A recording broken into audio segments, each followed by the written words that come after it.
connected with the message that I'm going to preach today.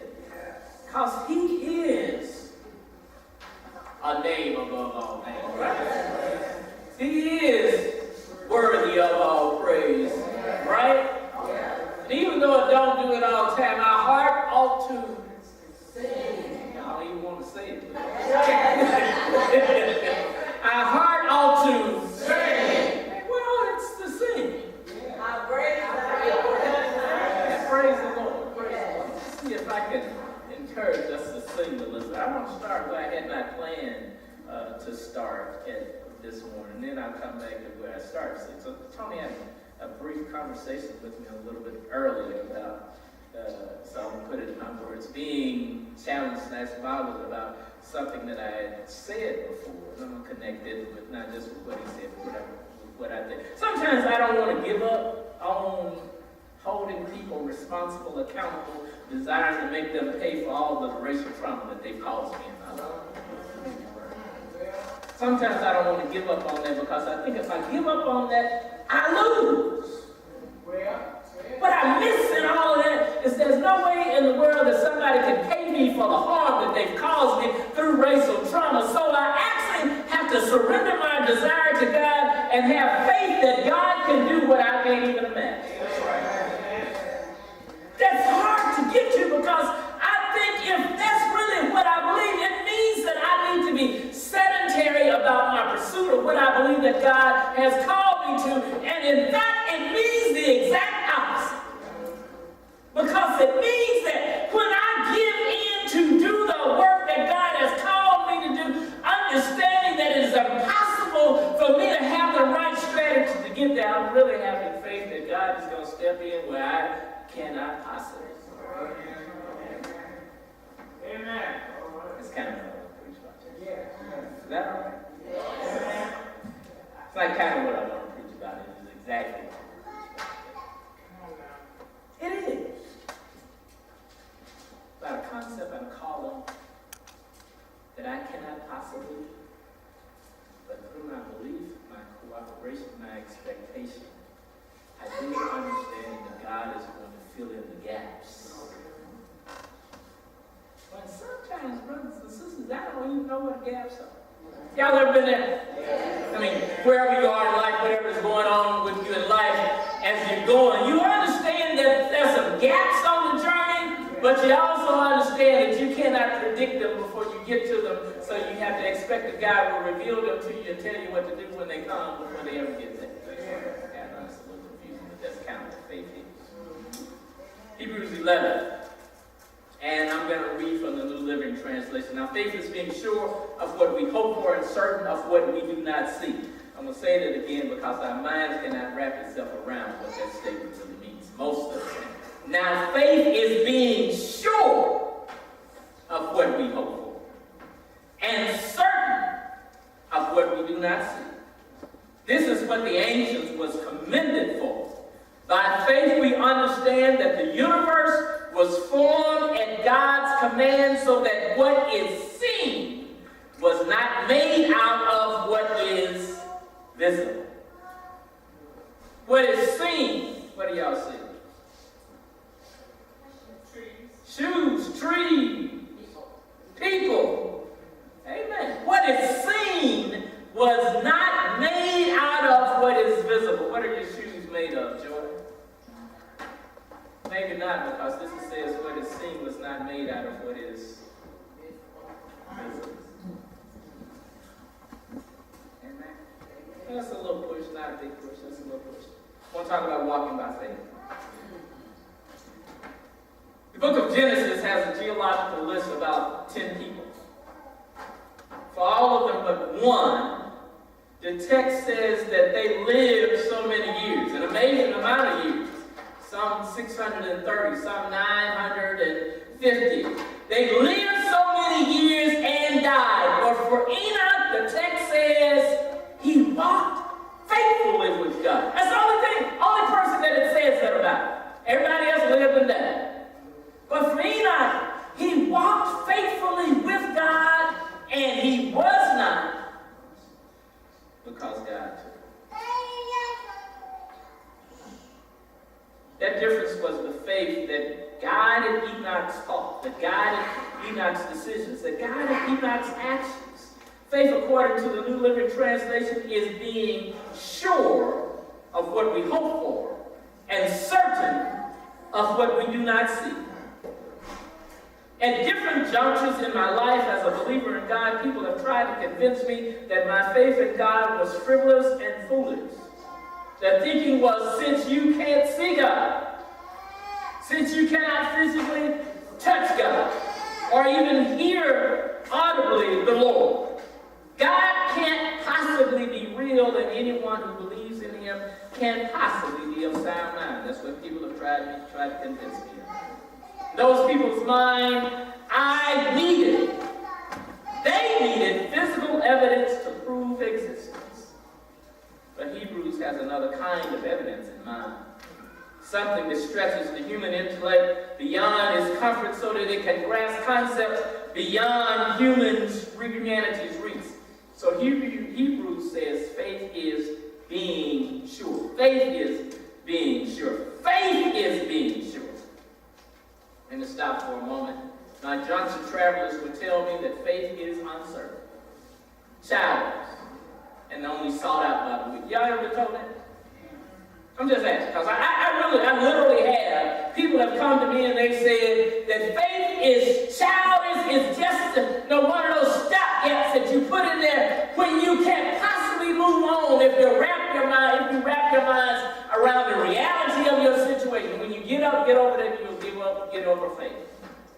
That's what people have tried to convince me. They would say that faith is a response to trauma, to keep me until I grow in my own strength and yes, grow up. They would say it is unstable. It is an unstable response to instability. But Hebrews says faith, more than anything else, is being sure or stability itself. So if you want to be sure, you need faith because they are the same thing.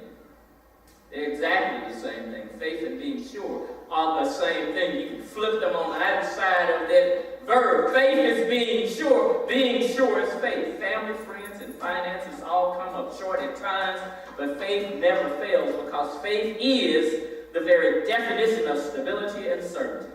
Being sure means that someone has seen the outcome, and the outcome certifies that the object of your faith and your faith are in agreement.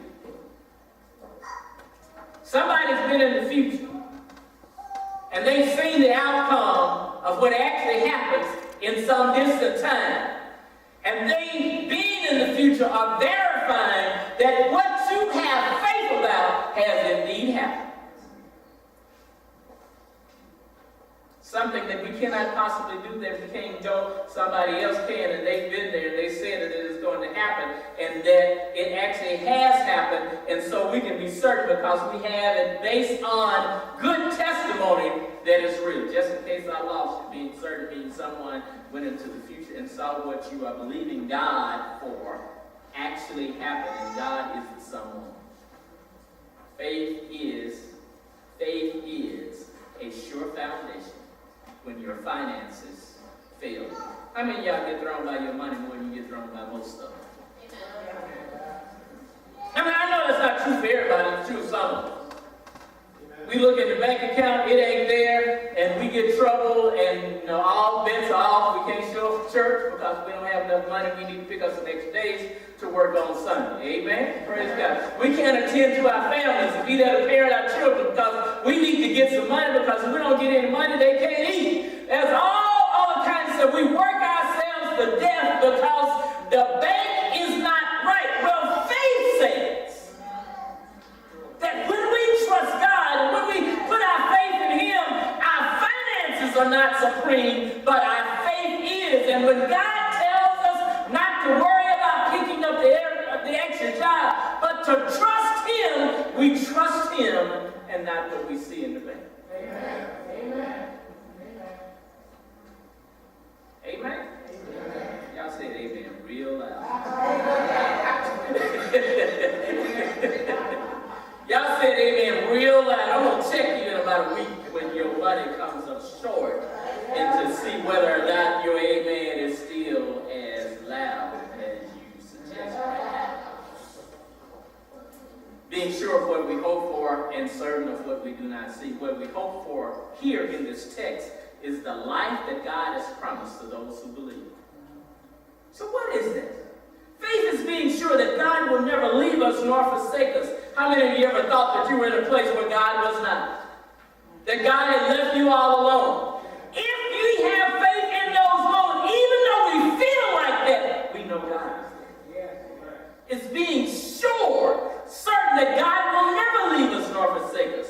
So we can be certain that we're never ever alone. We can be certain that God is a strong tower, so no matter what the opposition, we know that God is strong enough to protect us from whatever the danger is that's looming. We can be certain that God will provide for our needs, that the Lord leads us to hope, to future, and to fulfillment, that God's plan for us is the ideal plan. So instead of getting worried because what God has told us looks like it's going to lead us into trouble, we trust God, not ourselves. We can be certain that because God is with us, God will work everything for our good, even though the thing may not be good itself. Because God is good, we trust God and not the thing. Our faith is how we know beyond doubt that God takes every force that crosses our path and uses it to build us and bless us. And we know that because faith is being sure of the life in God that we hope for, and being certain of what we cannot see, we know we can trust God. Tell somebody, we can't see, but God has already seen. Walking by faith is living our life as if we are certain that God is real, that God's word is true, that God's power is supreme. Faith is hearing what God says and making decisions based on what God sees rather than what you see. God has already seen the outcome of the problem you're worried about right now. Tell somebody need to hear that this morning. God has already seen the outcome of the problem you're worried about right now. Tell them again, because they didn't hear you the first time. They were ignoring you and they ain't ready to hear you yet. Tell them one more time. He's already seen the outcome of what you're worried about right now.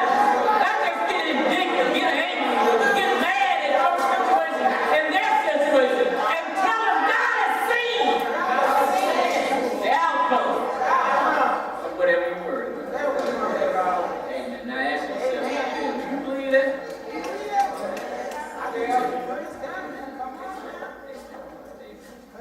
So take no thought about what you need to say to your boss.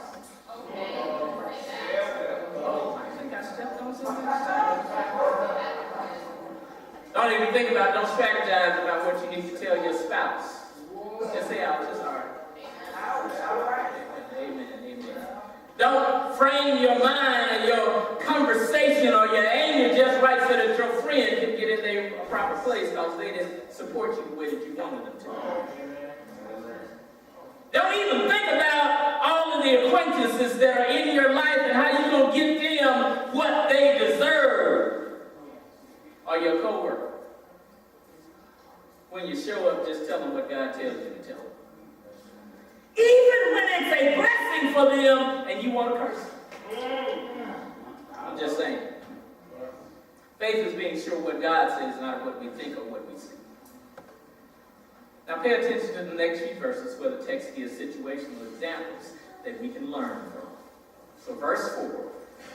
In verse 4, Abel, who brought God a better offering than Cain. The text and some translations say that Abel's heart was in his offering. That he brought God his best. And sometimes when you give God your best with complete trust, without reservation, others get angry and you want to eliminate, and they want to eliminate your witness. Y'all ever done that? You know, you've been faithful going to church and somebody showed them, why are you going in that church anyway? That preacher, all he's doing is taking your money and buying yourself a new Cadillac every year, or every whatever. Oh, come on, y'all. Don't tell me you ain't ever heard of that. Yeah. Somebody told y'all that about me in the car that I drive. What are you doing down there back? He know he can't afford that car. He's just taking all of y'all's money. Oh. Amen. Amen. Amen. Here's the trick. They they also talking about you, but they ain't with you about you. That's what we're talking about.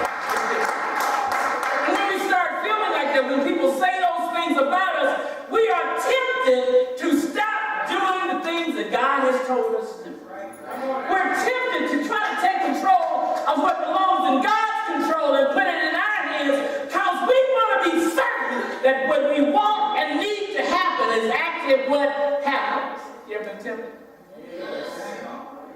To take control back from God? Because you need somebody to understand that you mad at them and they ain't gonna win this argument. They're not gonna get past the mistakes that they're making and how they're hurting you. You ever been just tempted that I need to jump in because God is letting him off the hook? I've been tempted. I have. I've been tempted. But fortunately, God has slapped me in the midst of my temptation and put some sense back in my head so that I stopped. I got arrested in the process of me trying to control the situation. I admitted that no matter how much I tried, I mean, when we honest with ourselves, no matter how much we try, it is impossible to control any situation. There are way too many variables that we see that we don't have enough hands to wrap our minds around. Let's not even mention the stuff that we don't see. Right? Amen. And so then when God slaps me, I remember that God says, pray for those who despitefully use you. Pray for those folks who are trying to undermine you, because you know what? Just like you can't control that situation, you neither can they. Just like you can't stop them from getting some blessing, from getting some reward, they can't stop you from wherever God is leading you, from how God is protecting you, from how He's opened doors and windows to pour out blessings that you can't even imagine. You're just trying to get those who are trying to imagine. I don't know about you, but I want those that I can't think about. Blessings that is. I want God to move in ways that I cannot wrap my mind and my strategy around. I want God to open doors that I did not earn to be open. I want Him to give me blessings that I couldn't possibly achieve on my own. I want God to do for me what I can't do for myself. Amen. The only way I can get through that door is to believe that God is right and I'm wrong. Amen. That God is better than anything I could ever reach for. He's better than that. Amen. Amen. So if you're able, you don't have to worry about the Cains of the world. If you're able, you don't need to worry about what they're getting ready to do to you, what they're planning, what they're plotting, how they want to eliminate your witness, because they think by eliminating your witness, they will do better. You know that's why some people want to get rid of you. Even some people who like you. Well, you think they like you. Amen. They want to get rid of you because you're too good. Right? It's not really that you're good, but you're so faithful to God that you seek God so much that you will do anything and everything God tells you to do, no matter what it looks like, and expect that God is going to bless you. So you give God your first, and you give God your best, because you believe that when you give God your first, and you give God your best, that God is going to give you in return better. Y'all get that? I mean, I know it doesn't add up in our minds, and it doesn't make sense in our minds. How are we going to give away something that is our best, the best thing that we possibly have, and expect that we're going to get something else? Mainly because God said that that's what He's going to do. Right? So trusting God so much that we give to God off the top. That means out of the first things that come into your hand that you're blessed with, that's what you give to God from what God asked for, because you believe God so much that your faith says that you're certain that when you do that, not only aren't you going to be looking kind of funny, but you're going to be looking really good, because when you do that, God is going to come back on the backside and bless you beyond measure. The word says that he'll pour out a blessing that you will not have room to receive. So Abel trusted God. Cain got mad. Wanted to eliminate Abel's witness.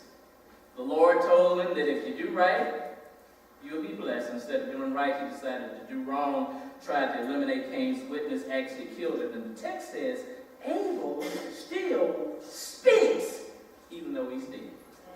I know some of y'all think that's not a good outcome, but think about it like this. God will bless you so much that no matter what anybody else do to you, your life, your words, your efforts will still flourish no matter what they try to do.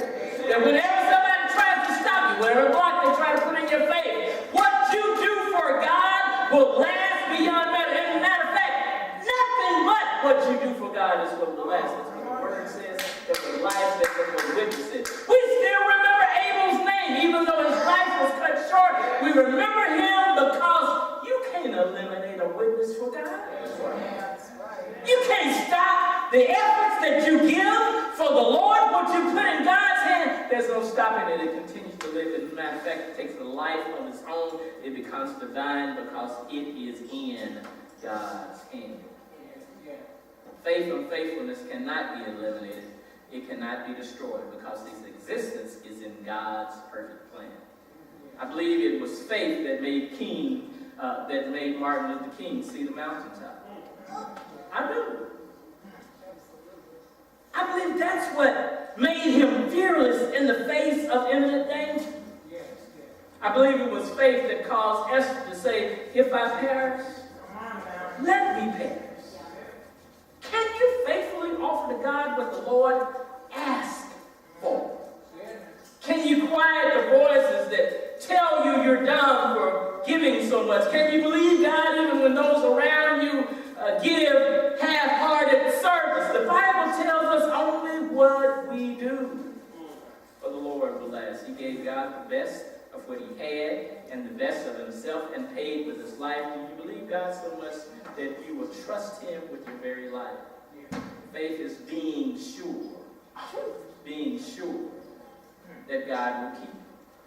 Faith is being sure that the only time you move is when God tells you to move. Verse 5 lifts up the name I mentioned earlier, Enoch. Enoch was taken from this life so that he did not experience death. Enoch is one of the two people that the Bible says did not experience death. I'm going to leave it up to you to find out who the other one is, unless y'all already know. That's y'all homework. I might ask you next week. Enoch was committed as one who pleased God. And then the text says, you cannot please God if you don't believe. Listen to how Hebrews frames that idea. You must believe that God exists and that God rewards those who earnestly seek him. See if I can explain that a minute. When Dee and I were buying our house, we had to put up some earnest money. That earnest money was a non-refundable payment intended to create certainty with the selling entities that we would make good on our promise to purchase. So we believing that God exists is good, but James says even the devil believes. Enoch's faith is not only believing that God exists, but that we also earnestly seek him and his ways. Earnestly seeking God is putting everything into discovering where God is leading, where God is going, where God is working. And the earnest you put down manifests into walking faithfully with him. And sometimes no one will join you, but you still will follow. Let me see if I can say that plainly. I've talked to a whole bunch of people who really, really wanted to know what God was saying, what God was leading. And when they found out what God was saying and what God was leading, they decided to go somewhere else. So I'm actually not talking about fake, almost thinking that God's saying it. I'm talking about people who were certain that God had said something. That God had showed them what he wanted them to do. And they decided that was too much. Right? When we earnestly seek God, whatever God says is never too much. It's always the right path for us to follow. And when we seek him not only with intention, but with the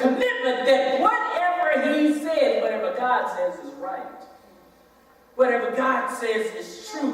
Whatever God says is better than anything we could ever imagine, or, as some of us like to do, remix on our own. Amen? Walking faithfully with God in spite of what everybody else around you do, because we are a crowd kind of people. What everybody else is doing got to be all right. Sometimes we believe that unless somebody is joining us, we must be going the wrong way. But sometimes with God, you're the only one who's going. Amen. Amen. Earnest seekers in God believe that God will reward faith, unwavering trust. Enoch's reward was something unimaginable. Enoch could not possibly think about what God was going to do if he walked faithfully with God. Walking faithfully with God opened doors beyond our imagination, outside of human experience. Walking faith causes God to create good things where there is nothing to work with. Y'all remember what it said earlier in the text?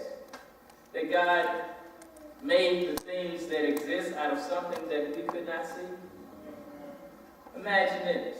When we walk faithfully with God, God makes something for you that doesn't even have the raw materials around to make them out. God faithfully rewards those who earnestly seek Him. He creates impossible for those who are faithful. Do you believe God is the question? Do you believe God enough to earnestly seek God and His will and deposit yourself irrevocably, make a commitment to God to follow through on what God reveals before God actually reveals it? Don't just sit around and look to see what God is going to say. Commit to doing it before you see it. That kind of faith is being sure that God rewards those who earnestly seek Him, that God rewards those who earnestly seek Him, that God rewards those who earnestly seek Him. Yes, I know I'm repeating myself, that God rewards those who earnestly seek Him, because some of us don't trust God to reward.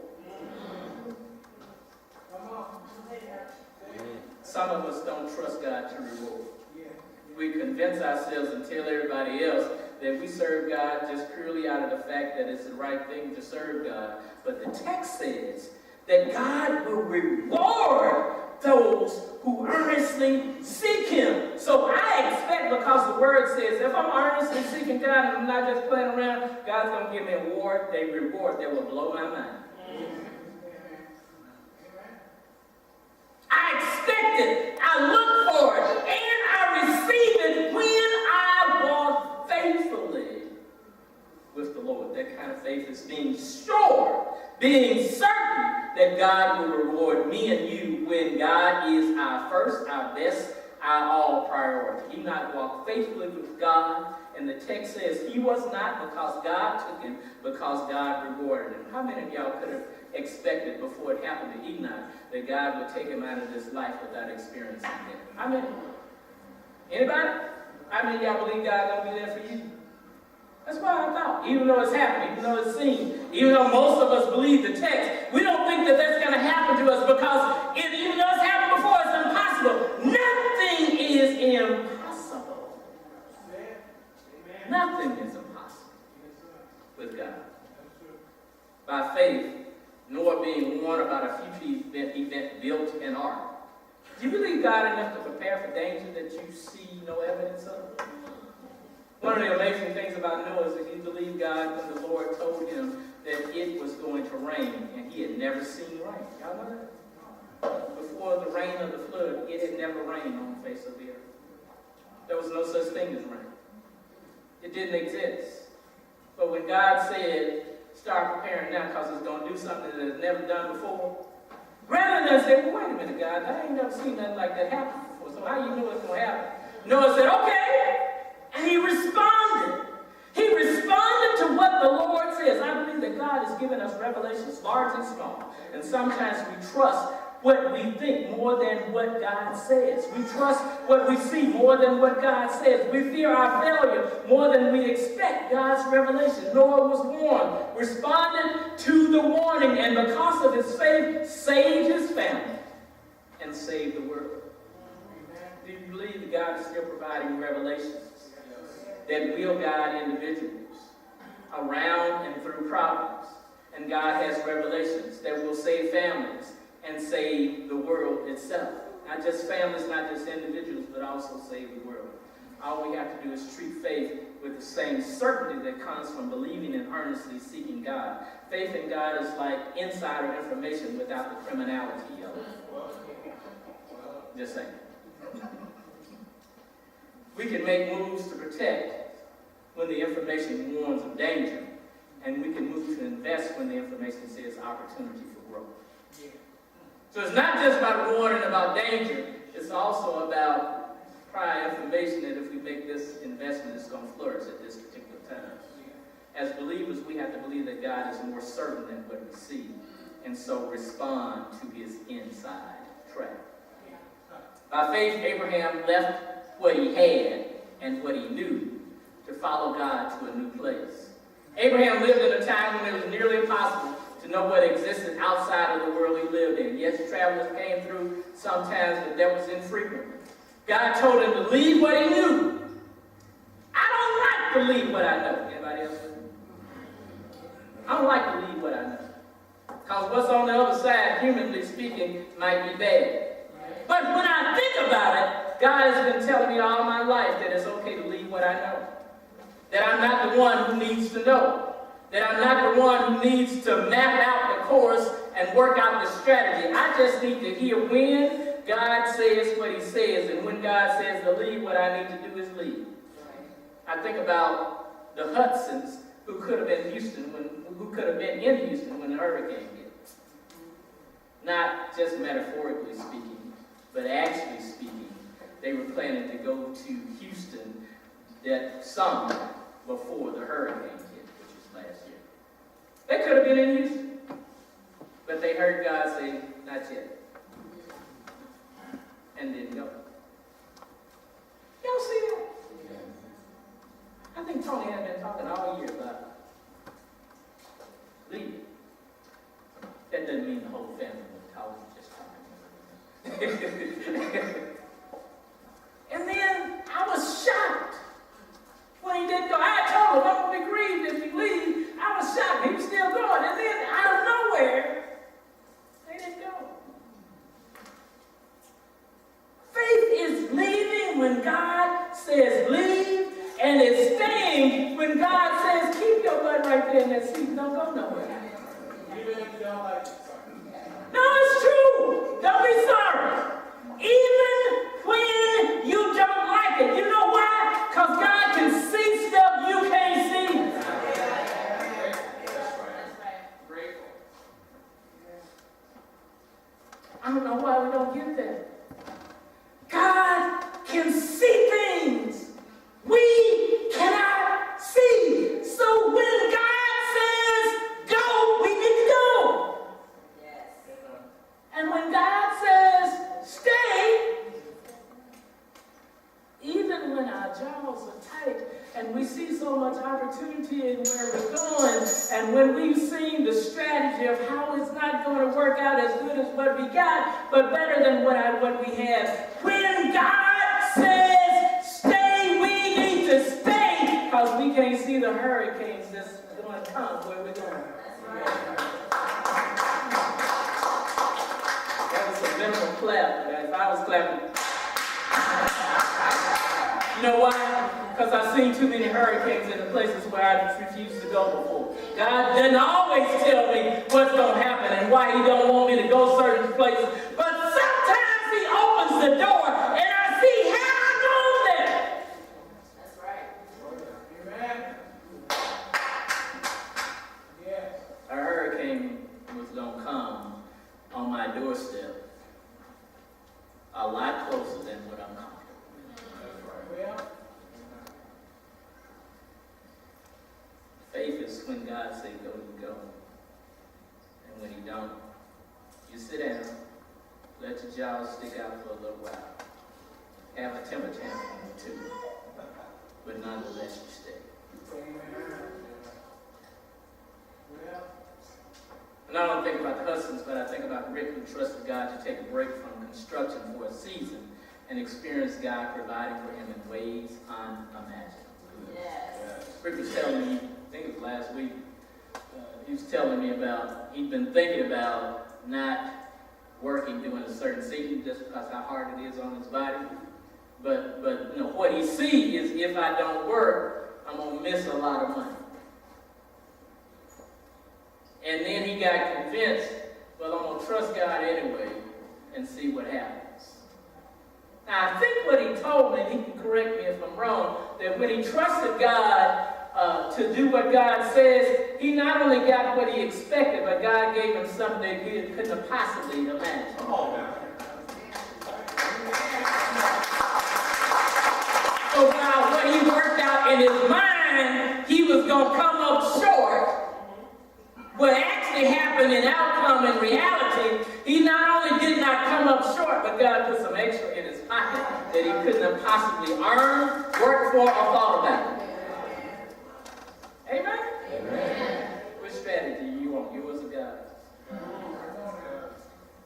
And I don't think about Rick, but I also think about, so biblically, I think about what Esther did. When Esther trusted God, when Esther put her faith in God and decided to go where there was danger, what she found was the safest place she could possibly be because she was in God's hand. I don't even think about Esther, but I think about John Stevens. And John Stevens, a lot of times, does not get any accolades. He stays quiet. Nobody says nothing about it, and nobody thinks about it because he's just not that kind of person. Amen? So a couple of aspects about John. John's faithfulness. He asked me yesterday if he needed to cut the yard in the middle of the rain, and I said, no, why don't you do that? He didn't cut it in the rain, but he did come back. If y'all notice, the lawn is actually cut.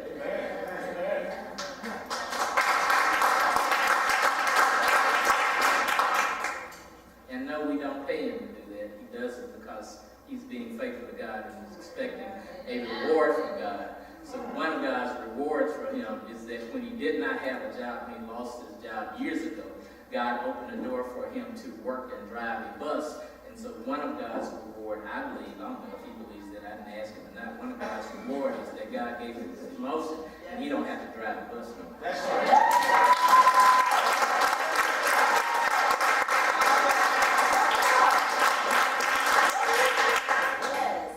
I believe that's a reward. I believe that's a reward that he couldn't have imagined, I couldn't have imagined, but God saw it because God had been in the future and seen the outcome of faith and said it's okay to go where you're going. Amen. God does not ask us to be great strategists. He asks us, actually God does not ask us. God demands us to believe that he exists, that God rewards those who give their life to him and for God, to God and for God because they have faith.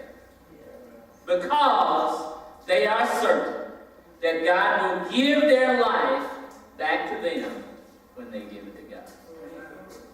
So Abraham packed his bags.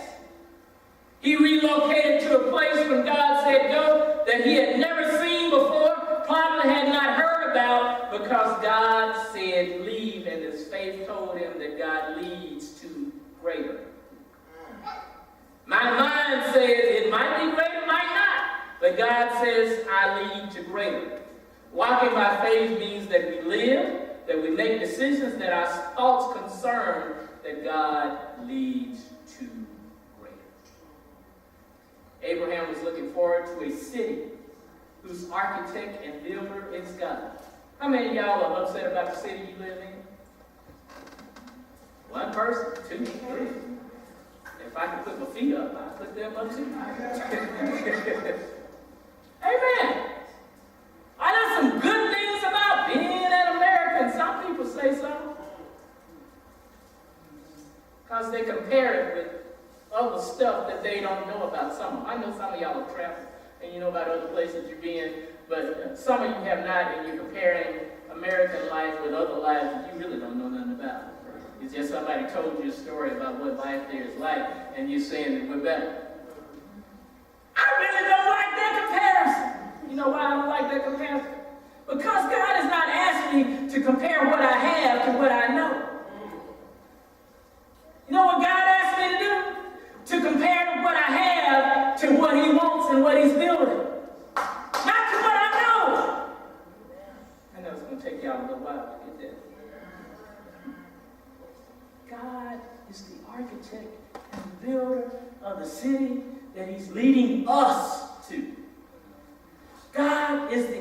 architect and the builder of the city. The actual city, not some kind of made-up imagination, but to the actual city that God is leading us to. I don't know about you, but God is leading me to a city that no longer has any racism. God is leading me to a city where I'm not continually being traumatized over and over and over and over and over again.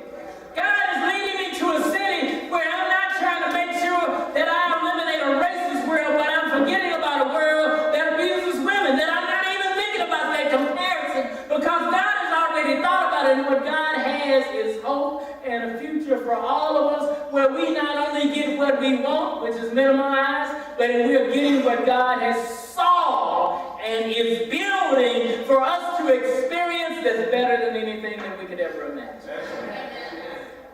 Amen? Amen. So while my son tried to convince me a few weeks ago that what we need to do is move out of this country and find some other country to live in because it's too bad in it. And I was ready to go with it. Because it had to be better than where we are. I'm not looking for better than where we are. I'm looking for the city that God is the architect of.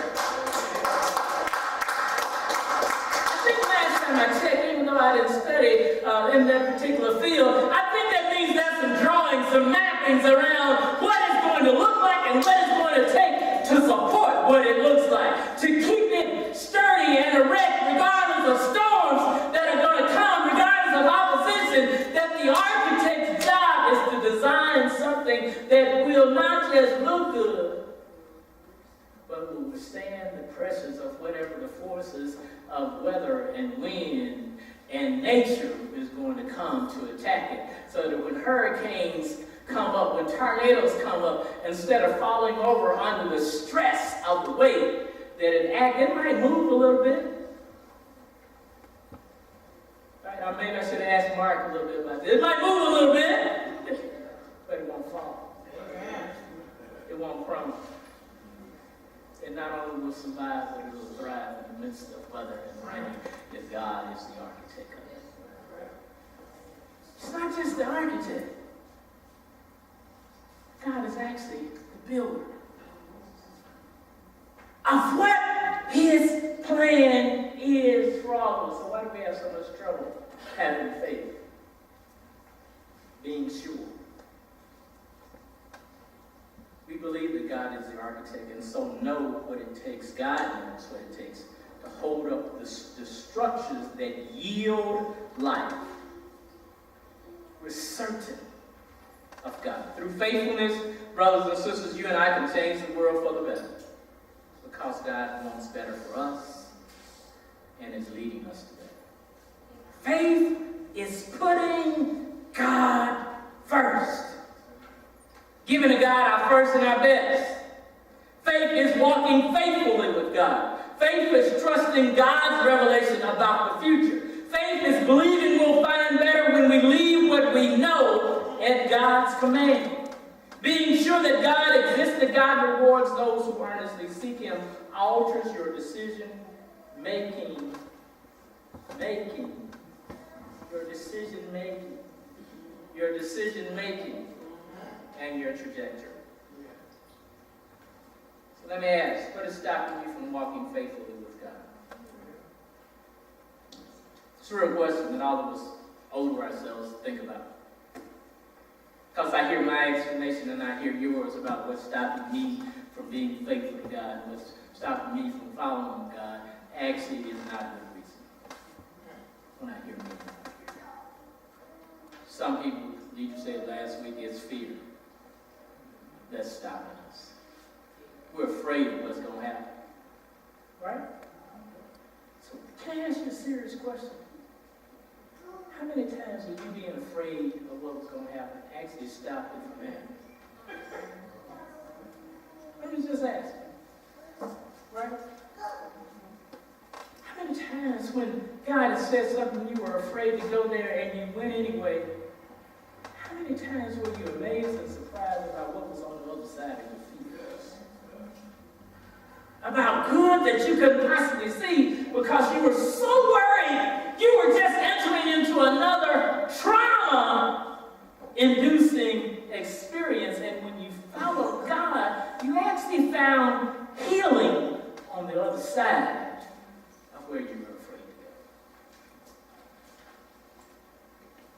What stands between you and real faith? Not your faith, but real faith. Real faith is, God communicates, God says God's going to do something, and you believe, you trust what God says, not what you imagine, but what God says. Being sure, certain that your faith is real. What will it take for you to make sure? When God says something to you, what will it take for you to make sure? How many of y'all know something God's telling you to do right now?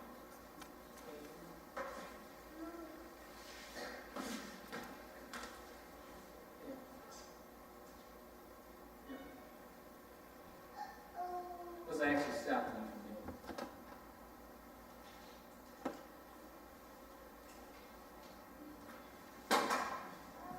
So, what I would normally say at this point is that if somebody else would do it, I'd do it too.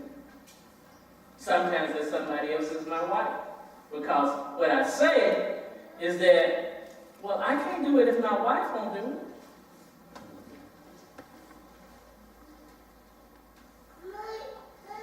Because, you see, I made a commitment for better or for worse. And if she won't go, then, and if I go and she don't go, then that means, that's what someone will say. What's stopping? Well, if I do what God tells me to do, then I won't be able to pay my bills. And if I don't pay my bills, my children ain't going to have nothing to eat. You know, as a parent, I got to feed my kids. All that makes good sense, don't it? Doesn't it make good sense? I agree with you. It makes good sense, but you know what it doesn't make? It doesn't make God sense. It makes real good sense. What I admit to when I think about faith is my good sense is not enough. The story that I started with, my good sense is not enough to take on the effects and the impact that racism has on me and on my children and on my children's children. My good sense is not enough to eliminate the damaging effects of racism. I mean, I'm good. Anybody else ain't good? I was a question. It's okay to say you're good. I'm good. I'm a pretty smart guy. I am. The results of my thinking has yielded some really good stuff. No problem? Not good enough. What gets me to better than my good is faith in God. What gets me and you better is faith in God. What opens doors that we can't see is faith in God. What brings us the healing that we haven't yet been able to get to is faith in God. What gives us things unimaginable that we can possibly receive. We don't have room enough to receive, so we have to bless the communities and families that we're connected with. It's faith in God.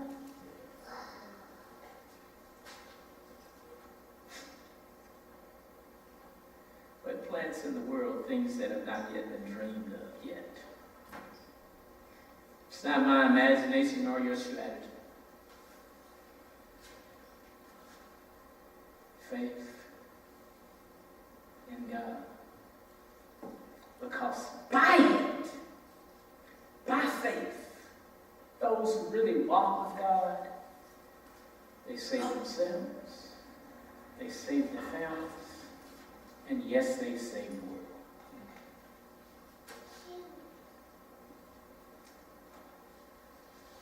Enoch walked with God. And then he was rewarded, so he was not. Because God took it. Wouldn't you like for your name to live on after you're gone? Not because you were good, but because you were faithful. That's the only way my children know live in a better world than the one I live in. Right? That's the only way humanity is going to stop comparing itself with other parts of humanity and wanting the same thing that they have. I don't want the same thing that other folks got. You know what I want? I want what God says and God sees.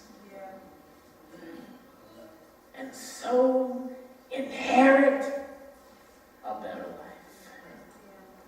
A life where I am fulfilled and I enjoy not just myself, but my community, my world, all of the people that I'm scared of right now, because God has reduced the nonsense and sold it in place.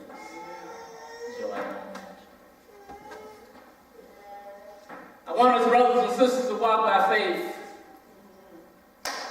and so create a better world and a better experience for all of us. Is that what you want? Is that what you desire? That's what you hunger for? Can we reach for it together? Amen? Not for our thoughts, but can you reach for that world together? And so usher in life and life. Give God some praise.